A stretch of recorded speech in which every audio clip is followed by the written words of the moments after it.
आज हम स्टार्ट करेंगे एक्सरसाइज 4.2 प्रॉपर्टीज। एक्सरसाइज 4.2 क्या कहता है?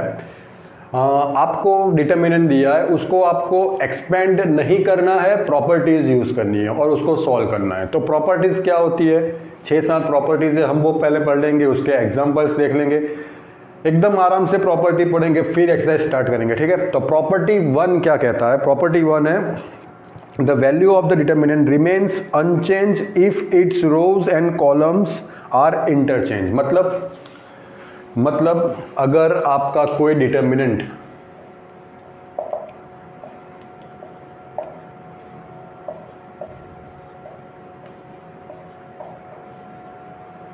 ये आपका डिटर्मिनेंट दिया हुआ है, अगर मैं इसकी रो और कॉलम को चेंज कर दूं, सारी रोज को मैं कॉलम में चेंज कर दूं,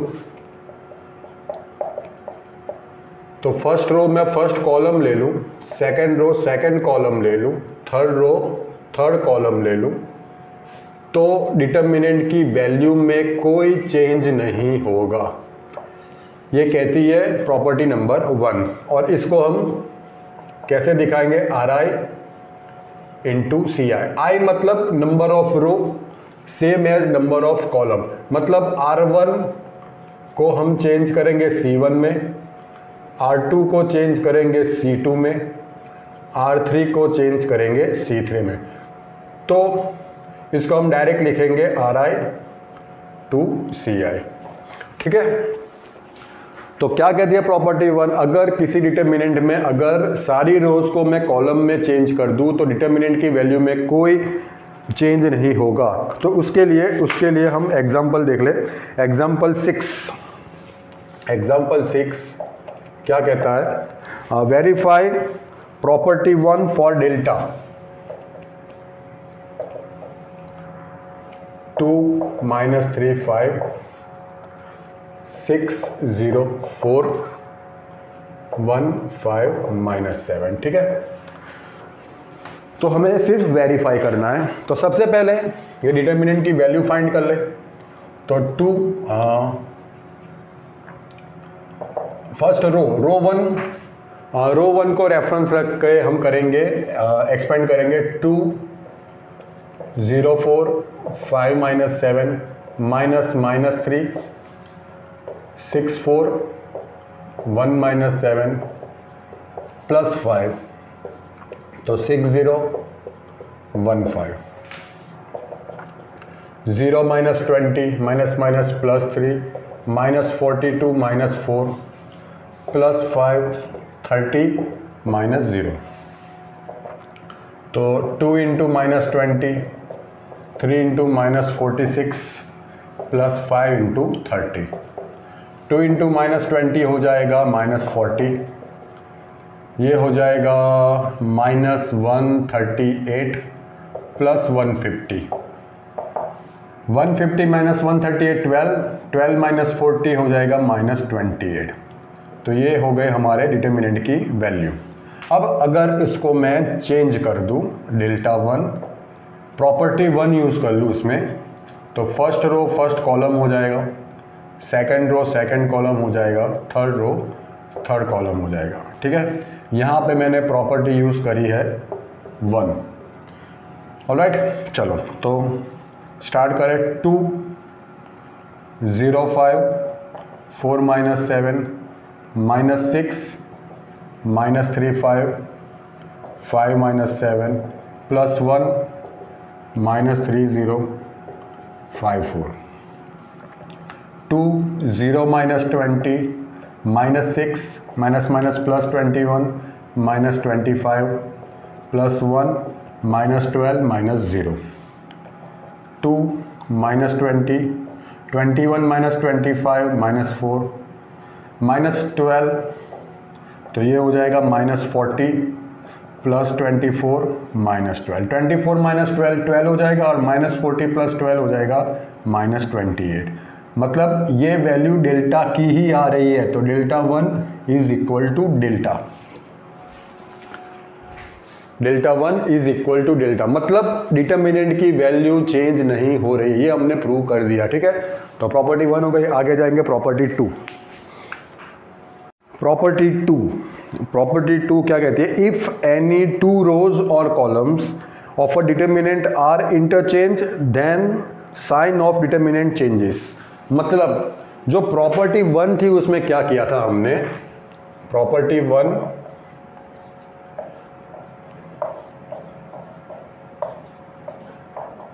उसमें हमने क्या किया था, सारी रोज को मैंने कॉलम में कन्वर्ट किया था। यहाँ पे क्या बात हो रही है, यहाँ पे क्या बात हो रही है, कोई दो रोज, एनी टू रोज या एनी टू कॉलम्स को आप इंटरचेंज कर ले। मान लो तो यहाँ पे आपको प्रॉपर्टी वन और प्रॉपर्टी टू में कंफ्यूज नहीं होना है। प्रॉपर्टी वन क्या कहती है, आपको सारी रोज और कॉलम को चेंज करना है। R1 को C1 में कन्वर्ट करना है, R2 को C2 में, R3 को C3 में, तब डिटर्मिनेंट की वैल्यू में कोई चेंज नहीं होगा। मगर यहाँ पे क्या है, अगर मैं मानो मुझे डिपेंड करता है आपके क्वेश्चन में क्या है, मुझे कोई रीज़न से सेकेंड रो और थर्ड रो को चेंज करना है। मतलब चलो फर्स्ट रो तो सेम रहेगी, सेकेंड रो मुझे थर्ड रो में ले जानी है और थर्ड रो मुझे सेकेंड रो में ले जानी है। मतलब ये मैंने क्या किया, R2 R3, ठीक है, R2 और R3 वो मैंने चेंज किया, तो यहाँ पे डिटर्मिनेंट की साइन माइनस हो जाएगी बस। या तो फिर मैं फर्स्ट और सेकंड कॉलम को चेंज करूं, ठीक है,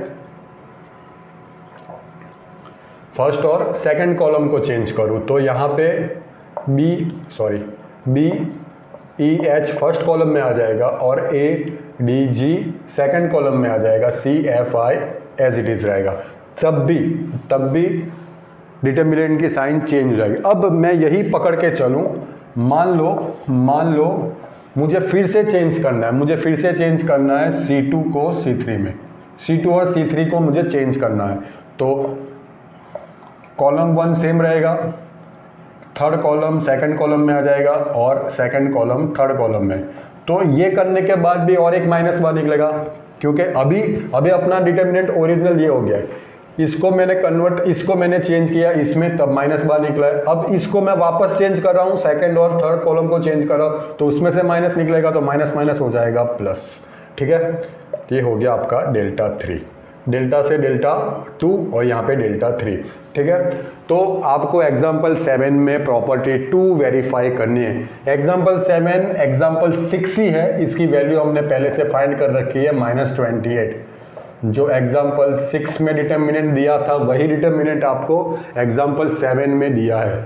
अब मुझे क्या करना है, डेल्टा 1 कोई एनी टू रोज या एनी टू कॉलम्स को मुझे चेंज करना है, ठीक है। तो मैं फर्स्ट और सेकंड रो को चेंज कर रहा हूं, ठीक है, फर्स्ट और सेकंड रो को चेंज कर रहा हूं। तो सेकंड रो फर्स्ट हो जाएगा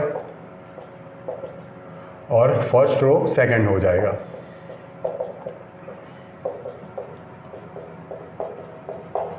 ठीक है।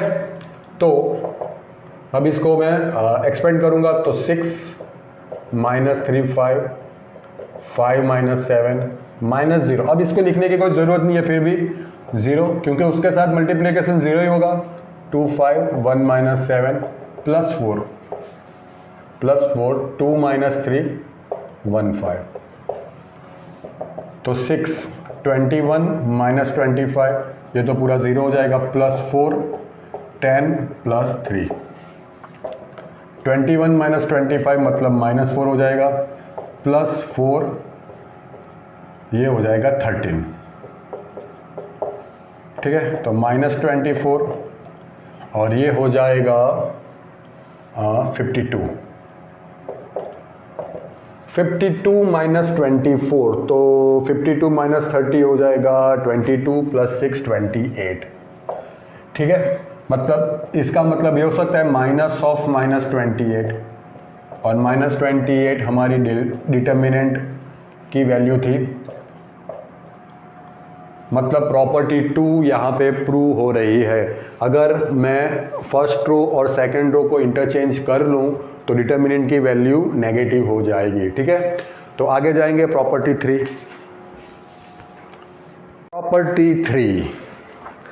Property 3, if any two rows और columns of a determinant are identical, identical मतलब कॉरस्पॉन्डिंग एलिमेंट्स सेम हो, यहाँ पे लिखा है all corresponding elements are same, then value of determinant is zero.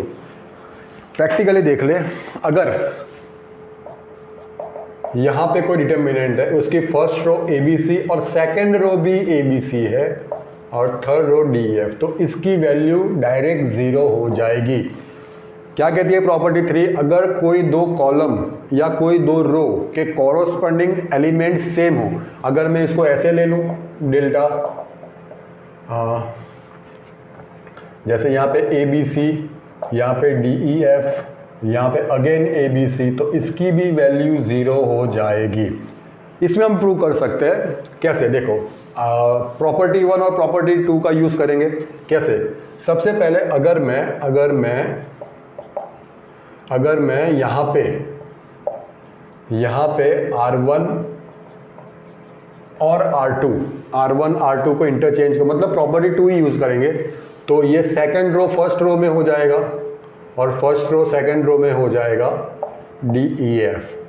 तो चेंज करने के बाद भी डिटर्मिनेंट तो सेम ही रहेगा, देखो यही डिटर्मिनेंट आपको वापस मिलेगा। ठीक है, ऑलराइट, ठीक है, तो सेम आपको माइनस डेल्टा वापस मिल गया। तो अगर यहाँ पे डेल्टा 1 मैंने डेल्टा कर दिया, ठीक है, क्योंकि यही डेल्टा हमको मिल रहा है, तो माइनस डेल्टा को आप यहाँ पे शिफ्ट कर दो तो डेल्टा प्लस डेल्टा क्या हो जाएगा, zero. That means 2 delta equal to zero, means delta equal to zero. ठीक है, तो क्या कहती है प्रॉपर्टी, अगर मैं डिटर्मिनेंट में कोई डिटर्मिनेंट में दो रोज या दो कॉलम सेम हो विथ कॉरस्पॉन्डिंग एलिमेंट्स, तो उसकी वैल्यू डायरेक्ट जीरो हो जाएगी। एग्जाम्पल देख ले, एग्जाम्पल 8, सिर्फ आपको यहां पे चेक नहीं करना है, एवेल्यूएट, दैट मीन्स आपको यहां पे फाइंड करना है। 3 2 3, 2 2 3 एंड 3 2 3। तो यहाँ पे first and third row same है, वैसे तो हम डायरेक्ट जीरो कर सकते हैं, मगर यहाँ पे हमको चेक करना है, मतलब फाइंड करना है, सॉल्व करेंगे इसको। तो 3 फर्स्ट रो को रेफरेंस पे करेंगे, 2 3 2 3 माइनस 2 2 3 3 3 प्लस 3 2 2 3 2। ठीक है, ठीक है, हम यहाँ पे लिख देंगे एक्सपेंडिंग अलोंग R1।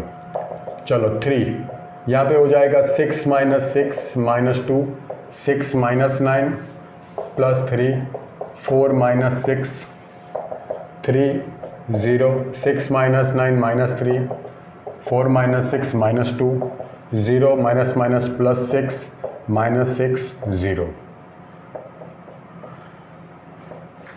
ठीक है, ऑलराइट, तो प्रॉपर्टी 3 हो गई। क्या है प्रॉपर्टी 3, अगर कोई डिटर्मिनेंट में दो रोज या दो कॉलम सेम हो तो डिटर्मिनेंट की वैल्यू हो जाएगी डायरेक्ट जीरो।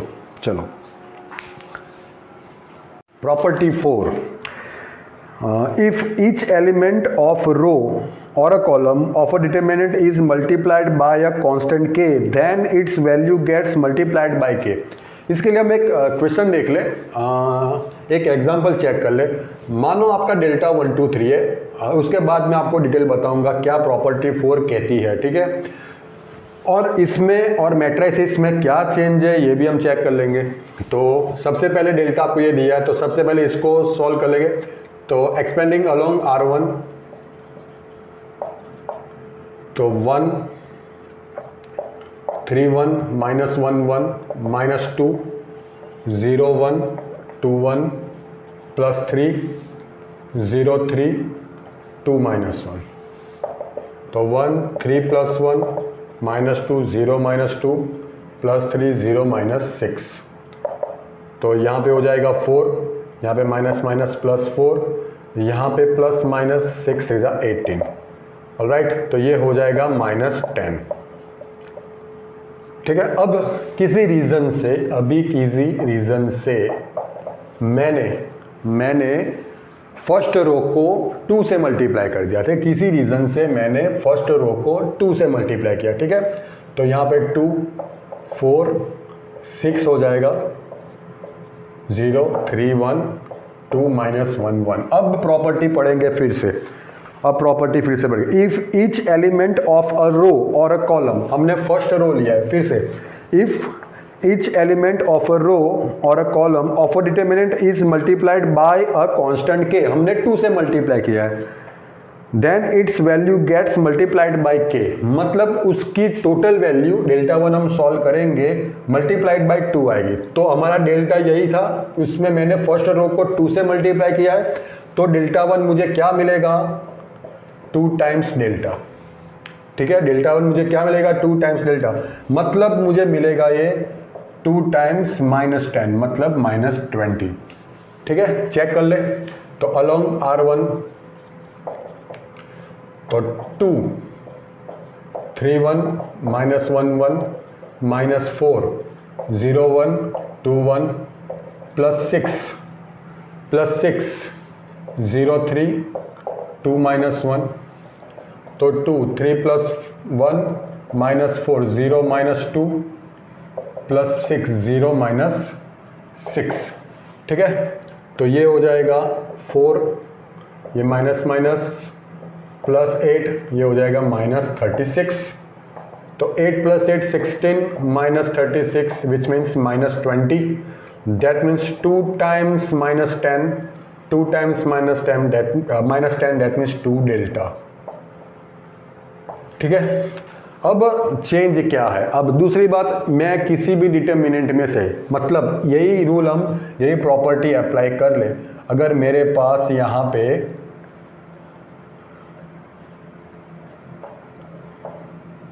मुझे किन्हीं वजहों से, कोई रीज़न से, डिपेंड करता है क्या रीज़न होगा, मुझे यहाँ से 2 कॉमन, यहाँ पे मुझे 2 कॉमन निकालना है।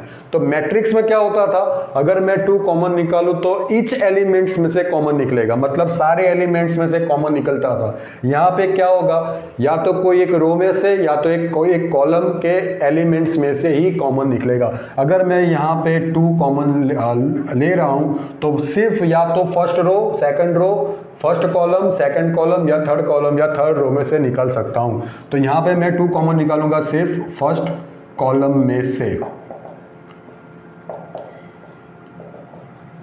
टेकिंग 2 कॉमन फ्रॉम C1, ठीक है। तो मैट्रिक्स में और डिटर्मिनेंट में ये चेंज है, मैट्रिक्स में अगर मैं कोई नंबर मल्टीप्लाई कर रहा हूं तो सारे एलिमेंट्स के साथ मल्टीप्लाई होगा, यहां पे मैंने 2 मल्टीप्लाई किया सिर्फ रो 1 में, ठीक है। अगर मैट्रिक्स में मैं कॉमन निकालता हूं तो सारे एलिमेंट्स में से कॉमन निकलेगा, यहाँ पे सिर्फ कोई एक रो या तो कोई एक कॉलम में से कॉमन निकलेगा।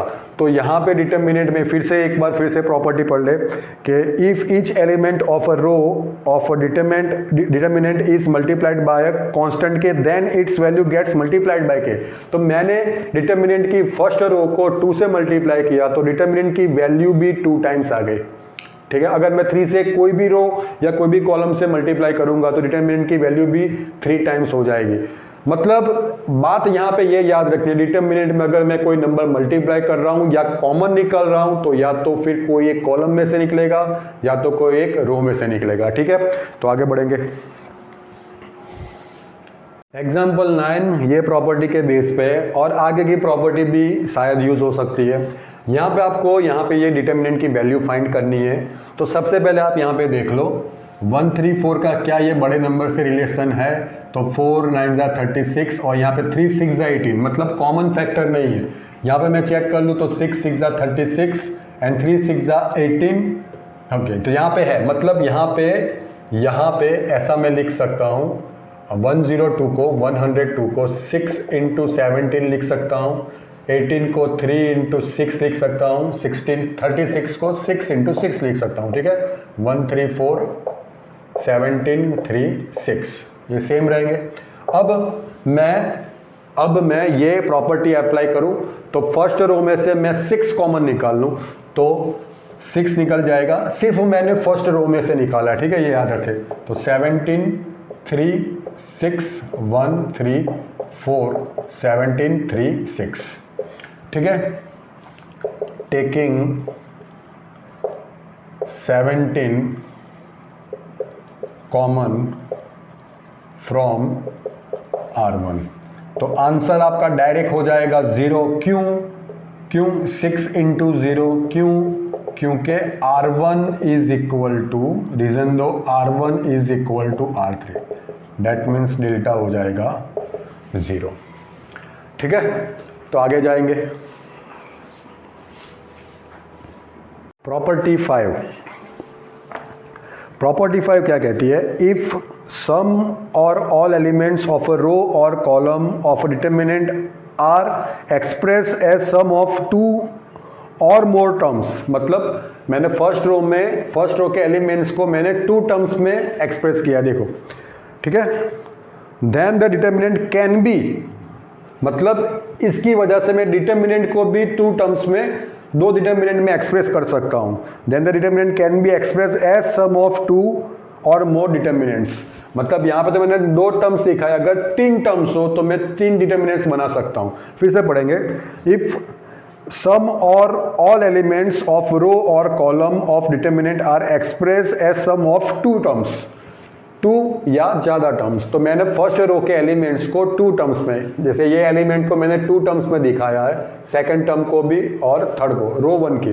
तो अगर ऐसा होता है तो मैं डिटर्मिनेंट को भी 2 डिटर्मिनेंट के सम के, मतलब 2 डिटर्मिनेंट ऐड करके दिखा सकता हूं। कैसे? ऐसे देखो, तो यहां पे a प्लस k1 को मुझे, तो a, यहां पे b, यहां पे c, प्लस यहां पे आ जाएगा k1 k2 k3, ठीक है। बाकी के एलिमेंट सेम रहेंगे, तो ऐसे मैं एक्सप्रेस कर सकता हूं डिटर्मिनेंट को इन सम ऑफ 2 डिटर्मिनेंट्स, ठीक है। तो ये हो गई प्रॉपर्टी 5। तो एग्जांपल देख ले तो ज्यादा समझ में आएगा। आपको ये प्रूव करना है, ठीक है, डिटर्मिनेंट इक्वल 0। तो सबसे पहले यहां पे सेकंड रो के एलिमेंट्स 2 टर्म्स में दिए हैं, तो मैं डिटर्मिनेंट को भी 2 टर्म्स में एक्सप्रेस कर दूं। तो यहां पे फर्स्ट डिटर्मिनेंट में a b c and x y z हो जाएगा, प्लस सेकेंड डिटर्मिनेंट में a प्लस 2x को हम सेपरेट कर दे, तो यहां पे 2x 2y एंड 2z हो जाएगा। बाकी के एलिमेंट सेम रहेंगे लेफ्ट हैंड साइड, ठीक है। तो ये सबसे पहले ये तो 0 हो जाएगा। क्यों रीजन है R1 is equal to R2, alright. अब यहां पे प्लस, यहां पे सेकंड रो में से मैं 2 कॉमन निकाल सकता हूं, तो a b c x y z taking 2 from R2, तो ये तो 0 हो गया, प्लस 2 ये भी 0 हो जाएगा, ये भी 0। क्यों? रीजन है R2 is equal to R3, that means 0 plus 0 is equal to, answer हो जाएगा 0 is equal to right hand side, alright. तो आगे जाएंगे। Property 6. If to each element of any row or column of a determinant, the equimultiples of corresponding elements of other row are added, row or column are added, then value of determinant remains the same. मतलब क्या कहता है? देखो समझो, ये मैंने determinant आपको दिखाया है। अगर मुझे कोई रीजन भी मैं आपको यहाँ पे और यहाँ पे एग्जांपल में, ये मैंने खुद 2 एग्जांपल लिए, ये आपका बुक का एग्जांपल 11 है, रीजन भी आपको पता चल जाएगा। कोई रीजन से मुझे सेकंड रो के एलिमेंट्स को 2 से मल्टीप्लाई करके फर्स्ट रो में ऐड करना है, ठीक है। तो मैं उसको ऐसे कर सकता हूं, कैसे? R1 में R1 प्लस 2R2, मतलब मुझे a प्लस 2d यहां पे लाना है, a+2d लाना है। मतलब यहाँ इस एलिमेंट में ए एलिमेंट को मैं 2 से मल्टीप्लाई करके ऐड करना चाहता हूँ। तो पहली बात तो ये हो गई कि सिर्फ एक एलिमेंट में नहीं होगा, या तो पूरे रो के एलिमेंट्स के साथ होगा या तो पूरी कॉलम के एलिमेंट्स के साथ। मुझे ज़रूरत थी सिर्फ a+2d लाने की, समझ रहे हो आप? मुझे ज़रूरत थी सिर्फ a+2d लाने की, मगर उसके लिए मुझे पूरी रो को इन्वॉल्व करना पड़ेगा। मतलब पहली रो के एलिमेंट में सेकेंड रो के एलिमेंट को 2 से मल्टीप्लाई करके ऐड करना है। तो r1 + 2 r2 हो गया। तो सेम यहाँ पे भी सेम रहेगा, b + 2e and c + 2f, बाकी के एलिमेंट सेम रहेंगे। तो ऐसा करने से भी डिटर्मिनेंट की वैल्यू में कोई चेंज नहीं होगा। अगर मैंने ये डेल्टा 1 अप्लाई किया तो डेल्टा 1 = डेल्टा हो जाएगा, ठीक है। तो यही प्रॉपर्टी 6 कहते हैं। अगर कोई रीज़न से आपको किसी एलिमेंट, रो के एलिमेंट को दूसरी रो के एलिमेंट में ऐड करना है, मल्टीप्लाई करके, या डायरेक्ट ऐड या डायरेक्ट माइनस करना है, तो ऐसा करने के बाद भी डिटर्मिनेंट की वैल्यू चेंज नहीं होगी। जैसे एक एग्जांपल मैं यहाँ पे ले लूँ, देखो अगर मुझे यहाँ पे 0 लाना है, अगर मुझे यहाँ पे 0 लाना है, यूज़ करना है मुझे 1, ठीक है। इसको यूज़ करके मुझे यहाँ पे 0 लाना है, ये प्रैक्टिकल बात हो रही है। अब क्वेश्चंस में ऐसा ही कुछ होगा, तो मैं क्या करूँगा? सबसे पहली बात, मुझे यहाँ पे 0 लाना है, ओके। तो मैं क्या करूँगा? इसको 1 को -2 से मल्टीप्लाई करके अगर मैं इसमें ऐड कर दूँ, मतलब 2 + -2 × 1, तो आंसर आपका 0 हो जाएगा ना। मतलब ये मैंने क्या किया, C2 में C2 - 2C1 कर दिया, या तो ऐसे भी लिख सकते हो आप, C2 + -2C1। तो फर्स्ट कॉलम तो आपका सेम रहेगा, यहाँ पे 2 - 2 हो जाएगा 0। अब ये ऑपरेशन होगा पूरे कॉलम में, ठीक है। मुझे ज़रूरत थी सिर्फ यहाँ पे 0 लाने की, मगर ये पूरा कॉलम में होगा। तो 8 - 14 यहाँ पे -6 हो जाएगा, 2 - 6 यहाँ पे -4। सेम यहाँ पे भी मैं 0 लाना चाहता हूँ इसको यूज़ करके, तो यहाँ पे क्या होगा? C3 माइनस, इसको मैं -3 से मल्टीप्लाई करके इसमें ऐड कर दो, 0 हो जाएगा। तो C3 - 3C1 हो जाएगा, या तो इसको आप ऐसे भी लिख सकते हो, C3 + -3C1। तो यहाँ पे 0 हो जाएगा, -1 -21 क्या हो जाएगा? -22, -1 -9 -10, ठीक है। तो आपको रीज़न भी पता चल गया हो क्यों हम ऐसा करते हैं। सेम अगर मुझे यहाँ पे भी 0 लाना है, यहाँ पे 0 लाना है,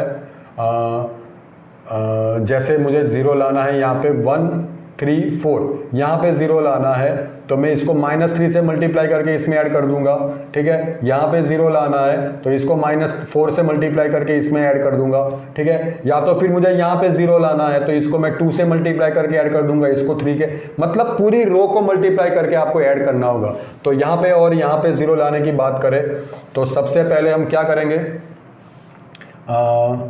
R2 + 2R1 and R3 + 3R1, ठीक है। तो ये 1 - 1 4 हो जाएगा, यहाँ पे भी 0 आ जाएगा, यहाँ पे 2 - 2R1 3 - 3, मतलब ये दोनों 0 हो जाएगा। यहाँ पे जो एलिमेंट्स आपके आए वो अलग बात है, ठीक है। तो इसको मैं निकाल दूँ, वो वाला क्वेश्चन कर ले।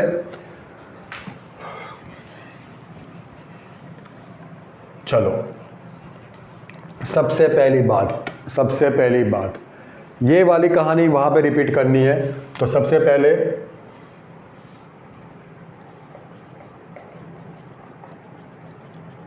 Left hand side a 2a 3a + b 3a + 2b 6a + 3b a + b + c 4a + 3b + 2c 10a + 6b + 3c। सबसे पहली बात, अब जो भी आपको क्वेश्चंस दिए जाएंगे एक्सरसाइज 4.2, वहाँ पे विदाउट एक्सपेंडिंग आपको ये करना है, मतलब प्रॉपर्टीज यूज करनी है। आपको क्या करना है, प्रॉपर्टीज यूज करनी है, डायरेक्ट आप एक्सपेंड नहीं कर सकते, और वैसे भी आप डायरेक्ट एक्सपेंड करोगे तो इसकी कैलकुलेशन बहुत ही टफ हो जाएगी, ठीक है। तो प्रॉपर्टी यूज करेंगे, तो उसमें आप देख सकते हो अगर मैं इसको -2 से मल्टीप्लाई करके इसमें ऐड कर दूं तो ये वाला 0 हो जाएगा। तो सबसे पहले आप बात ये नोट कर ले कि मैं मैक्सिमम ट्राई ये करूंगा कि डिटर्मिनेंट में मैक्सिमम नंबर ऑफ 0 आए।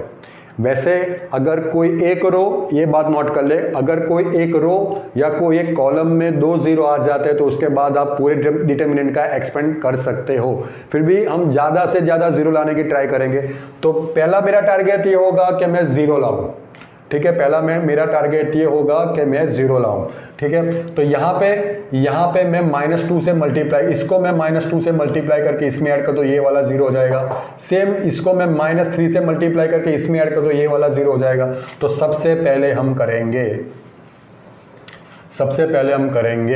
R2 में, तो R2 प्लस -2 R1, ठीक है। और सेम करेंगे R3 plus -3 R1।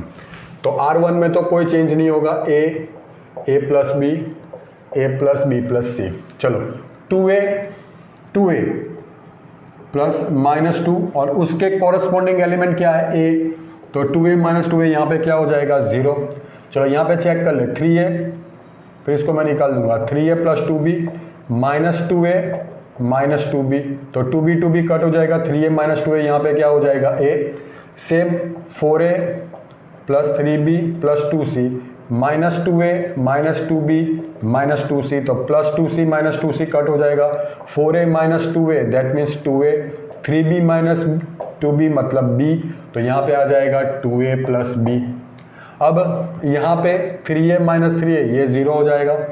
Next 6A plus 3B -3A -3B, तो 3B कट हो जाएगा, 6A -3A हो जाएगा 3A, ऑलराइट।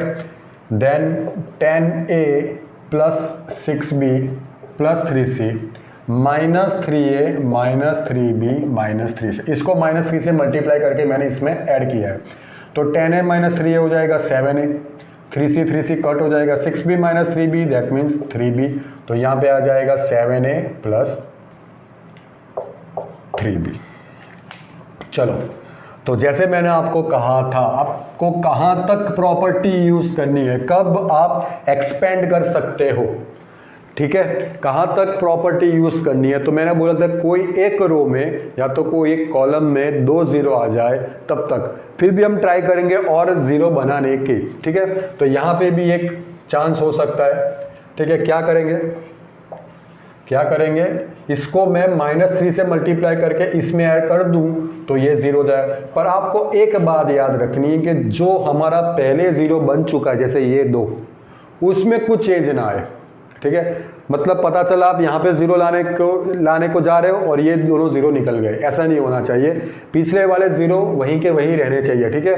तो क्या करूंगा, अगर मैं इसको -3 से मल्टीप्लाई करके इसमें ऐड कर दूं, ये तो 0 हो जाएगा, इसमें कुछ मल्टीप्लाई करने का मतलब ही नहीं है, और 0 को 0 के साथ ऐड करूंगा तो भी कोई चेंज नहीं आएगा। तो क्या ये ऑपरेशन क्या हो जाएगा, R3 -2R2, या तो फिर ऐसे लिख दे plus -3R2,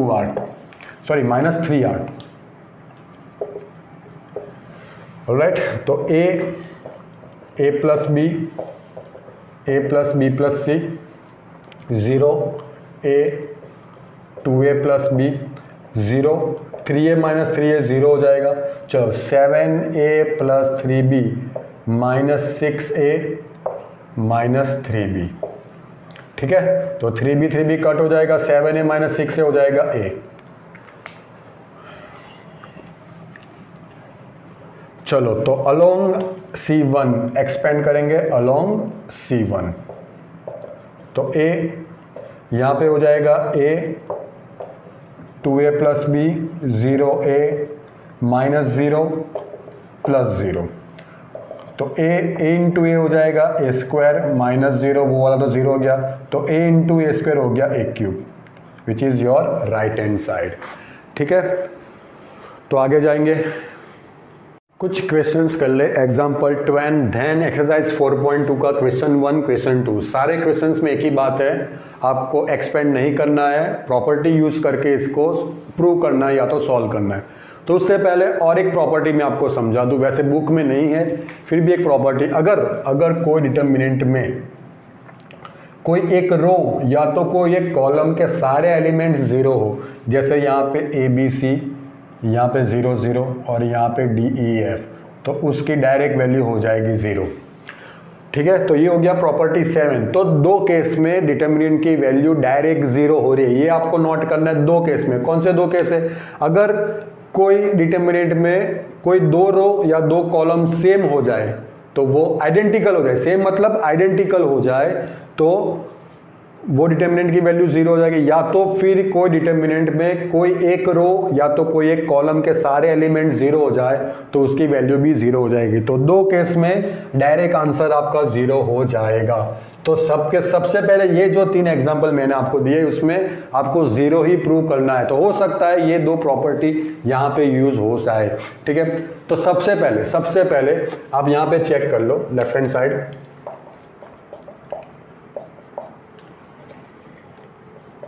x plus y z1, y plus z x1, z plus x y1।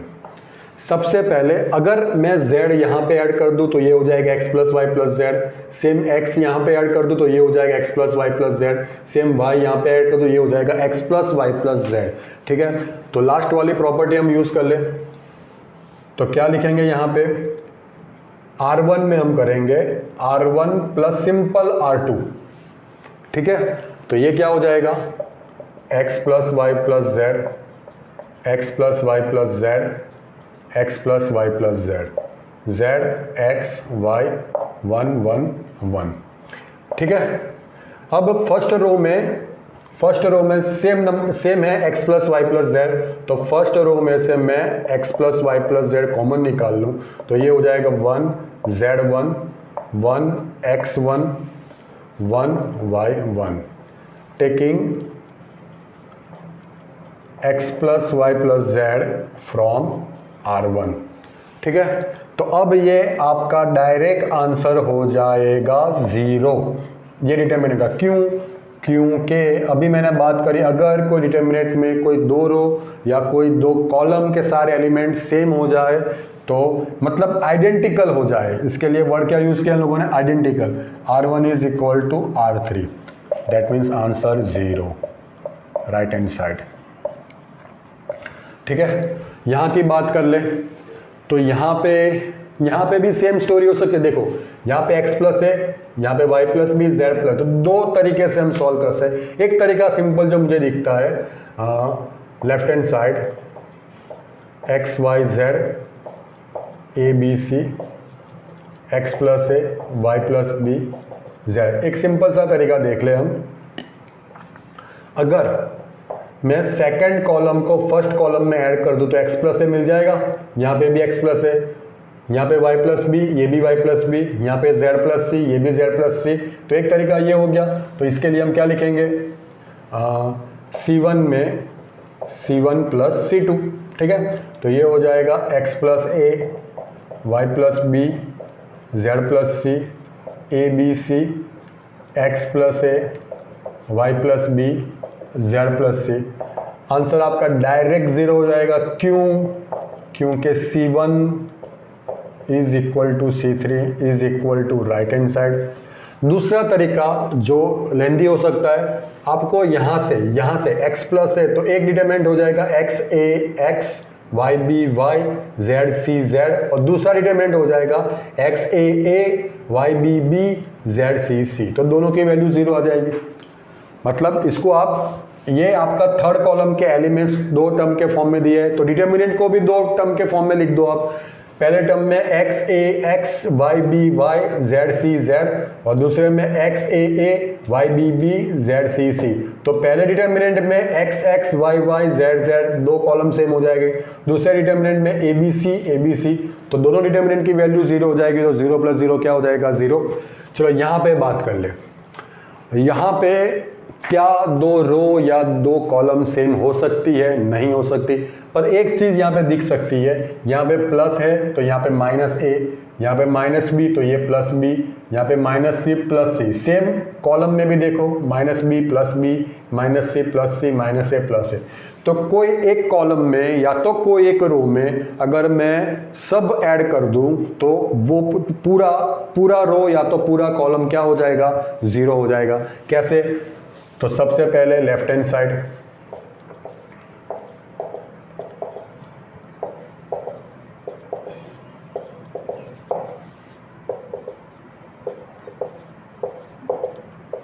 मैं क्या करूंगा? फर्स्ट कॉलम में सब कुछ ऐड कर दूंगा। तो क्या लिखेंगे हम? C1 plus C2 plus C3। तो A minus b plus b लिख दे, चलो A minus b plus B minus c plus C minus a, b minus c plus C minus a plus a minus b, c minus a plus a minus b plus B minus c. यहाँ पे हो जाएगा b minus c minus a minus b, c minus a minus b minus c. ठीक है, तो यहाँ पे minus b plus B minus c plus C minus a plus A cut हो जाएगा। तो सेम यहाँ पे भी ज़ीरो, यहाँ पे भी ज़ीरो, यहाँ पे भी zero. B minus c minus a minus b, c minus a minus b minus सी। तो इसका आंसर डायरेक्ट ज़ीरो हो जाएगा, जो मैंने अभी बताया प्रॉपर्टी नंबर 7। ठीक है, is equal to right hand side.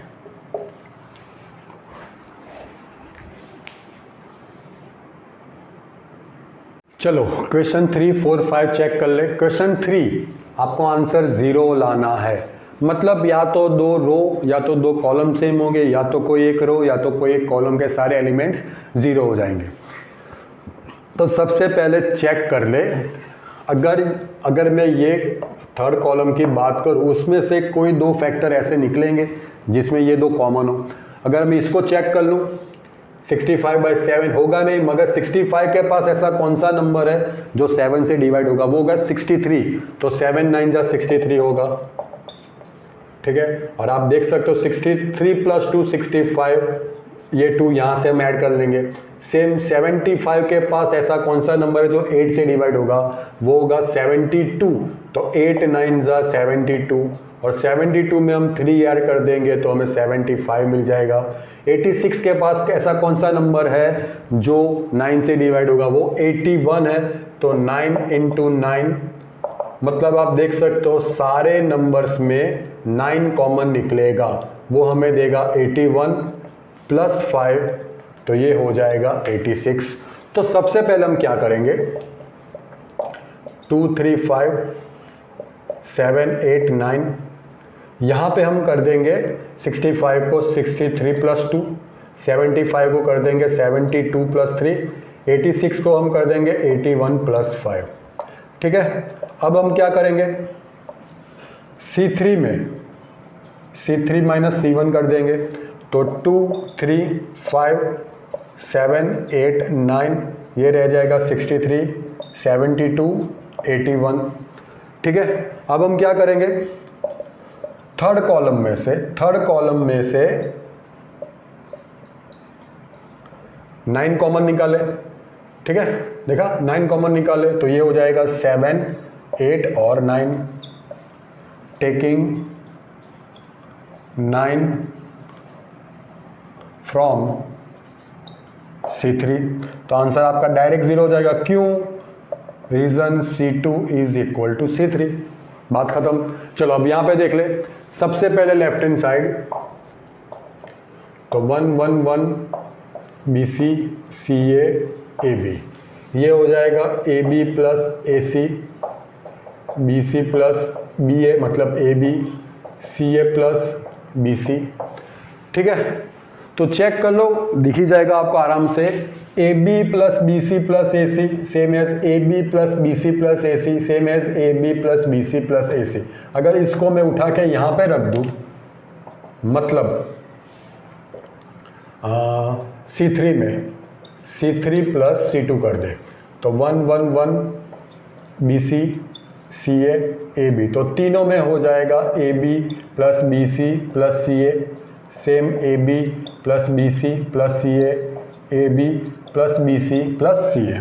ठीक है, तो अगर मैं थर्ड कॉलम में से a b plus b c plus C a common निकाल लूँ तो 1 1 1 B C C A B, यहाँ पे 1 हो जाएगा। तो taking a b plus b c plus C a from C3। ठीक है, तो a b plus b c plus C a ये हो जाएगा 0। क्यों?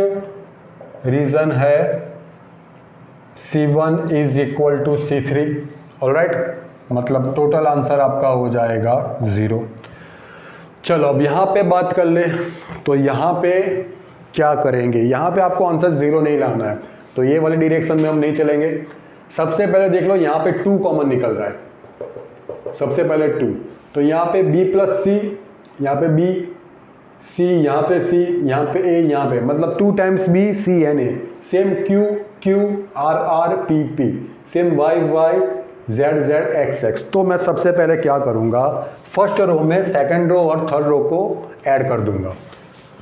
डायरेक्ट स्टार्ट करेंगे जगह की कमी की वजह से। तो r1 में r1 plus r2 plus r3 कर देंगे। तो क्या होता क्या है वो पहले चेक कर ले। होगा b प्लस सी प्लस सी प्लस ए प्लस ए प्लस बी, मतलब हो जाएगा 2a plus 2b plus 2c।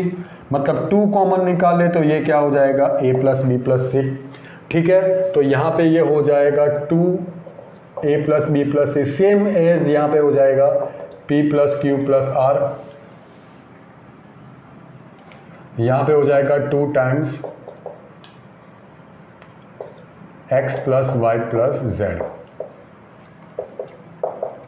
ठीक है, c प्लस ए प्लस बी, आर पर p plus q, z plus x plus y. ठीक है, अब रो 1 में से मैं 2 कॉमन निकाल लूँ। अगर मैं 2 कॉमन निकालूँ तो यहाँ पे रह जाएगा a plus B plus C plus A plus B, p plus Q plus R plus P plus Q, x plus Y plus Z plus X. मैंने क्या किया, रो 1 में से 2 कॉमन निकाला, वो मैं लिखा नहीं है। ठीक है, चलो अब यहाँ पे चेक कर ले। अब मैं यहाँ पे a प्लस बी प्लस सी है। अगर मैं r1 में से r2 माइनस कर दूँ तो यहाँ पे c और a निकल जाएगा, रह क्या जाएगा b। कुछ भी कर लो, या तो r1 में से r3 माइनस कर लो तो c रह जाएगा। चलो चेक कर ले, तो 2 टाइम्स r1 माइनस r2, तो a plus B plus C minus है तो रह जाएगा b, p plus Q plus r minus p तो रह जाएगा q, x plus Y plus Z minus x तो रह जाएगा y।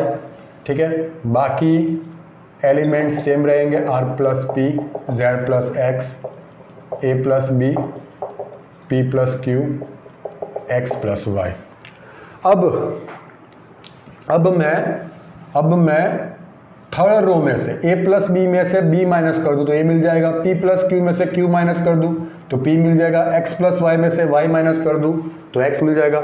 मतलब ये क्या करेंगे, हम यहाँ पे थर्ड रो में से फर्स्ट रो माइनस कर देंगे तो b c प्लस a, ये तो सेम रहेगा, a plus B minus B that means a, p plus Q minus Q that means p, x plus Y minus Y that means x। ठीक है, अब ये निकाल दे। ऑलराइट, अब मैं सेकंड रो में से थर्ड रो माइनस कर दूं तो c, r और z रह जाएगा। तो सेकंड रो में r2 माइनस r3, तो b क्यू वाई, यहाँ पे रह जाएगा c r z a p x। अब आंसर में हमें क्या लाना है, आंसर में फर्स्ट रो में a p x है, तो सबसे पहले फर्स्ट रो में a p x सेट कर दे। तो r1 और r3 को मैं इंटरचेंज करूँ, थोड़ा छोटा लिखूंगा मैं, r1 और r3 को चेंज कर दूंगा तो यहाँ पे a p x और यहाँ पे बी क्यू वाई हो जाएगा, सेकंड रो सेम रहेगी सी आर जेड। तो इंटरचेंज किया मैंने R1 और R3 का, तो माइनस बार निकल जाएगा। अब फर्स्ट रो से सेट हो गई, second row B Q Y है, तो सेकंड और थर्ड रो को इंटरचेंज कर ले, तो फिर से माइनस बार निकलेगा। A P X first row same रहेगी, ओके, तो फर्स्ट रो सेम रहेगी, second row C R Z को थर्ड रो में शिफ्ट कर दे, तो B Q Y C R Z यहाँ पे आ जाएगा। तो यहाँ पे मैंने क्या किया, R2 R3 को इंटरचेंज, तो और माइनस बनेगा, माइनस माइनस हो जाएगा प्लस। होपफुली ये फ्रेम में आ गया होगा ऑलमोस्ट। यहाँ पे सी आर जेड है, ठीक है, सी आर जेड फ्रेम में थोड़ा कट हो रहा है, ठीक है, which is your right hand side.